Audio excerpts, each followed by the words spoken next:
Hi everybody, and welcome to Golden Hour, show about living your best life. Today I want to talk to you about Meniere's disease and my experience with it. So if you'd like to learn more about Meniere's disease and how I've survived it, keep watching.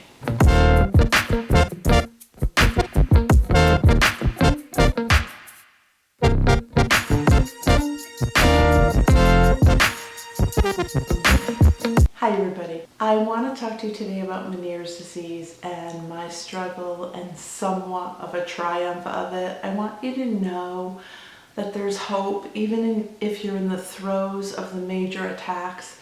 There is hope. It's not something you can cure. It's a chronic illness. There are times where it's bad and times where it's better. But if you learn some of the proper ways to deal with it, you can minimize the symptoms. If you're looking at this, you either have just been diagnosed with Meniere's disease, or you know someone who is, or maybe you're just curious about what Meniere's disease is. If you've been diagnosed, you probably already know the symptoms and some of the things that the doctors have told you you can do, but there's some things that not all doctors know about. So let's start with the symptoms. The symptoms, and I'm going to make them very simple. Usually there is dizziness, the feeling that everything's kind of out of balance or the room is spinning. Maybe you're driving and you turn your head really quickly and all of a sudden you can't right yourself. You're very out of balance.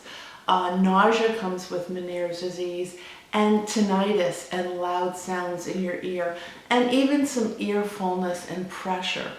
You need to have a few of these symptoms before they'll diagnose you with Meniere's, because there are many other causes of dizziness. But Meniere's disease is very severe and you'll know it.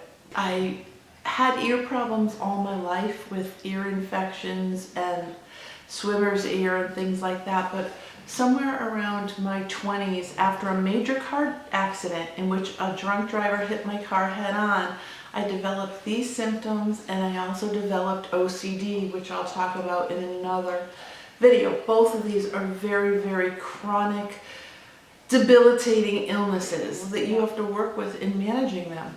So when I was in my 20s, I started developing the noises in the ears and the attacks. Just to give you a little hope, real full-blown attacks, I haven't had one in close to probably around 20 years. So you can get those under control.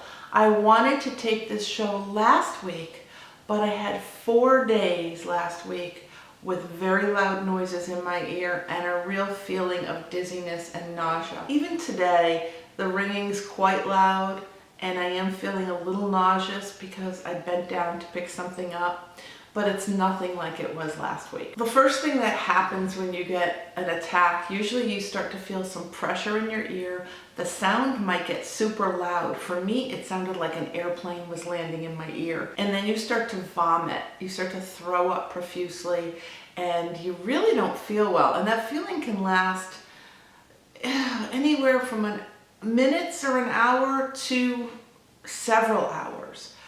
And even after the several hours are up, you really don't feel that well for a few days. The first couple attacks at work, people rushed me to the emergency room, and all they did for me was give me Benadryl, because antihistamines can sometimes help, but they didn't help me. So it became this quest to find out what was causing this. My husband and I went to various ear doctors. They took me up to a specialty hospital, I don't remember where it was, where they did these things where they put all the things on your head to see how the nerves in your ears are functioning. I had hearing tests, balance tests, everything you can imagine. We tried antivert. They told me to take Dramamine. They gave me a patch with antivert to stop the dizziness. They gave me diuretics to get rid of the fluid, and nothing was helping. These attacks were getting worse and worse, and I was in grad school at the time, and finally I just couldn't even finish grad school. I had to take a semester off. I finally found a doctor who's retired now, and he said, you have Meniere's disease, and this is what we can do about it. There are some surgeries we can do. We can sever the balance nerve, which will mean you will have to relearn how to walk because you will have no balance. We can deafen the ear, but that's not going to do much for you either. Those are last resorts. Before we do this, let's try diet. So he put me on a diet of 500 milligrams or less of sodium. And just to make you realize how little that is, the Heart Association, I think, recommends 2,500 milligrams. There is sodium in ice cream. Everything you wouldn't think had sodium, there's sodium in. He didn't want me to eat celery because he said celery was high sodium. At the time I was not a vegetarian, I was a meat eater, and he told me no seafood because seafood has too much sodium. He told me the beef and the chicken I ate had to be fresh. When I would go to Thanksgiving dinners, I would bring my own meal because turkeys are injected with sodium. So everything in your life has sodium in it. So we went to great extremes to get me eating fresh fruits, fresh vegetables, oil and vinegar on salads, just to get rid of all the sodium. I stopped driving for about a year because if I went to turn my head, the dizziness would come and I would have to pull over on the side of the road. Prior to knowing about this diet, I was in graduate school before I had to take the 6 months off, and I was in the cafeteria and I ordered a burrito. And that burrito sent me into a full-blown attack. I left the cafeteria, walked outside, and threw up in the bushes. Campus security came up to me. They thought I had been drinking, and I said, please just take me to the infirmary. They didn't believe me. They took me there, and she called me by name and said, another attack. Turns out MSG in the burritos caused a full-blown attack. So the regular things the doctors will tell you to stay away from are, caffeine, drinking, smoking. Salt is a big one. But here are some other things that you may not know about. Keeping your anxiety level low is very important. It can exacerbate the symptoms of Meniere's disease. Finding out what your allergens are and staying away from them. My ear doctor sent me to an allergist, and from that point forward, he said, hey, no cloth, no curtains, no cloth couches, no carpets. Keep your allergens away from you. We stopped wearing shoes in the house because that brings in pollen. Find out your food allergies and stay away from them. So even though I wasn't a vegetarian, I found out I was allergic to chicken and eggs, and I stayed away from those for 7 years. I was allergic to chocolate, so we found carob. So everything, I was making everything fresh. Everything fresh. I was making cakes using egg replacer. I was staying away from all of these things, and it took several months, but I would say within a year, the attacks were less and less frequent. They never went away. I would still get them on occasion. In fact, one time I passed out, had an attack, and was facing face down in our cat litter, holding our groceries. But eventually the attacks stopped.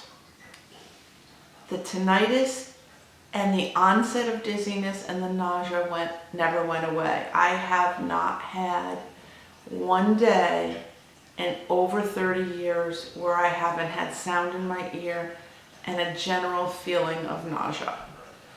But you can survive it. As my sweatshirt says, be fierce.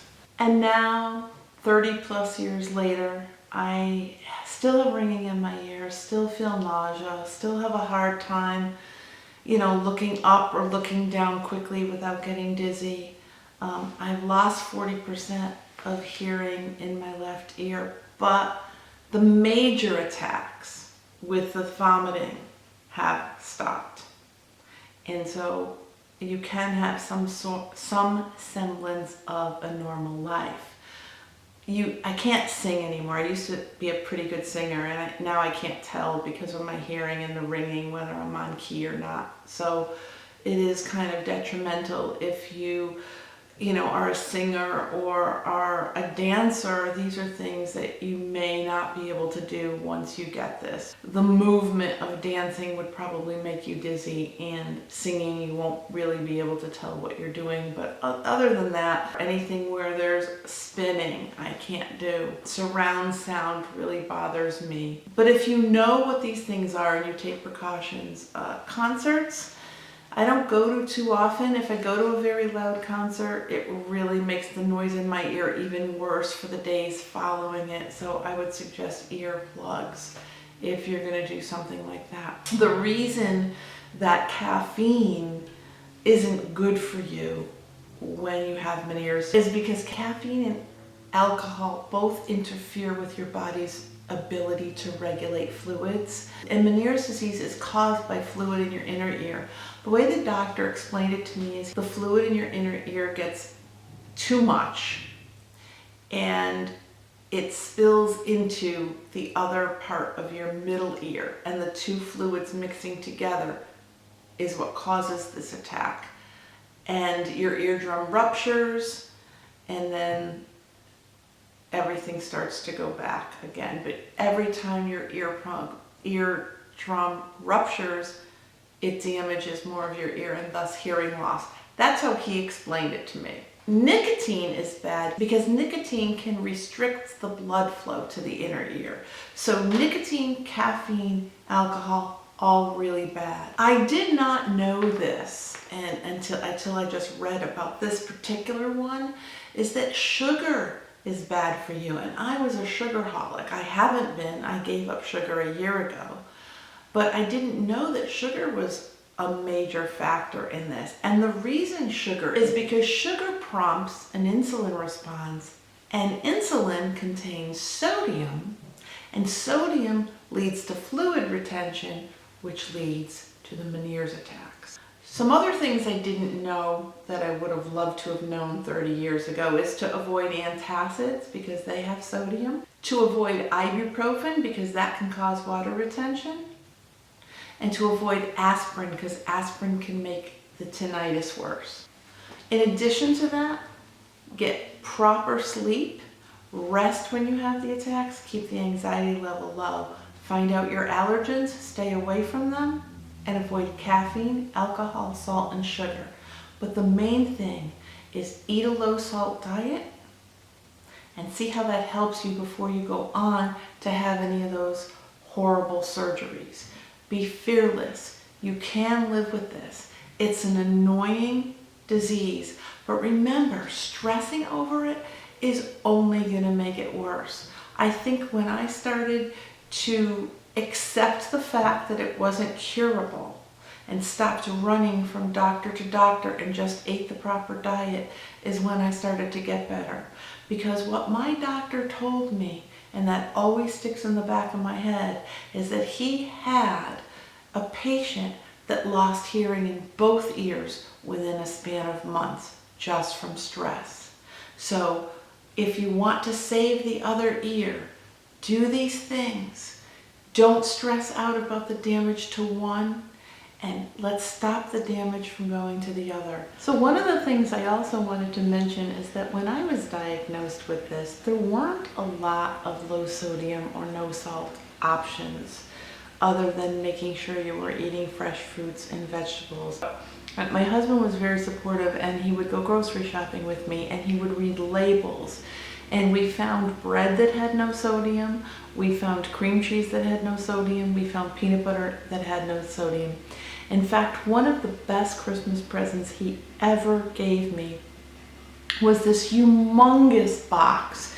And I remember shaking it all through Christmas season, wondering what was in this box. And when I opened it, it was a case of unsalted chips. They're everywhere now, but back then you had to really search for them. Nobody had them. So now you have a lot of products. But having a supportive husband was really, really important. Now, Not everybody has that, and I don't have that anymore. You need to advocate for yourself. And you're armed with a lot more information than we had 30 years ago, and you're armed with a lot more products out there so that you can still mimic some of your favorite foods, albeit unsalted versions. So you're very fortunate that if you were going to get this at all, that you got it during this day and age versus 30 years ago. And if this video helped you in any way, click like, click subscribe, and share. And I'll see you next week. Go get your shine on and be fearless. You've got this.